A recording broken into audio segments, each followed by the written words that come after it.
Science infuse. Vers l'infini et au-delà. Bonjour à tous, imaginez un glaçon qui fond. L'eau passe d'abord de l'état solide à l'état liquide, puis à l'état gazeux en s'évaporant. À mesure que la température de l'eau augmente, les molécules qui la composent se désorganisent, s'agitent de plus en plus. C'est pour cela que les physiciens voient la température avant tout comme une notion de mouvement. La température est directement liée à l'agitation des atomes, c'est ce qu'ils appellent l'entropie. Une question se pose alors, à quelle température obtient-on une absence complète de mouvement des atomes ? Autrement dit, quelle est la température la plus basse qui puisse exister dans l'univers ?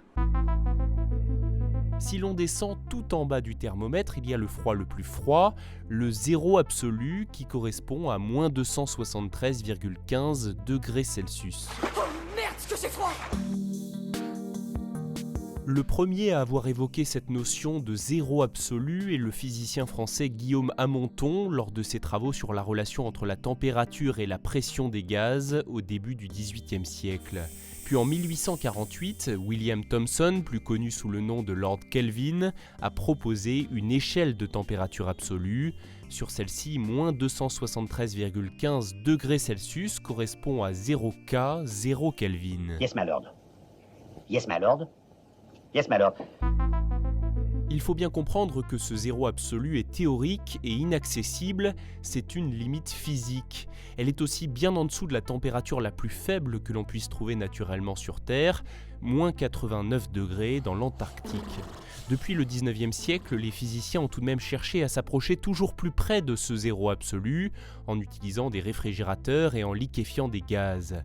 Il faut citer ici les travaux du néerlandais Heike Kamerlingons. Il a reçu le prix Nobel de physique en 1913 pour ses études des propriétés de la matière à basse température. Il a en fait réussi à liquéfier de l'hélium, permettant de faire descendre la température d'un réfrigérateur à 4 degrés seulement au-dessus du zéro absolu. Nom de Zeus! Dans ce réfrigérateur, il a placé un morceau de métal, de mercure, pour mesurer sa capacité à conduire l'électricité à ultra basse température. Les scientifiques s'attendaient pour la plupart à ce que le métal ne conduise plus l'électricité, devienne un isolant à partir d'un certain seuil. Eh bien c'est le contraire qui s'est produit, le mercure dans le réfrigérateur à hélium est devenu un conducteur parfait, sans aucune résistance, sans aucune déperdition d'énergie. Kamerlingons a ainsi découvert le phénomène de la supraconductivité. C'est un autre sujet et je vous le promets, l'un des prochains épisodes de Science Infuse y sera consacré. Ah, j'ai hâte d'y être! Récemment, des chercheurs du MIT sont parvenus à créer des molécules ultra froides à la température juste un cheveu au-dessus du zéro absolu, 0,00000000005 Kelvin. Pour réaliser cet exploit, ils ont utilisé une technologie de refroidissement laser.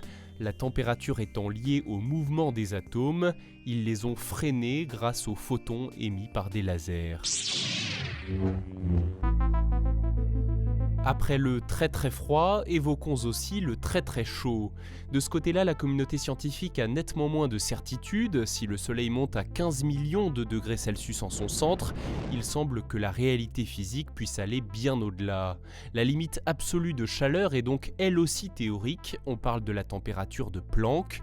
Selon certains physiciens, l'univers n'en aurait été proche qu'une seule fois dans son histoire, juste après le Big Bang.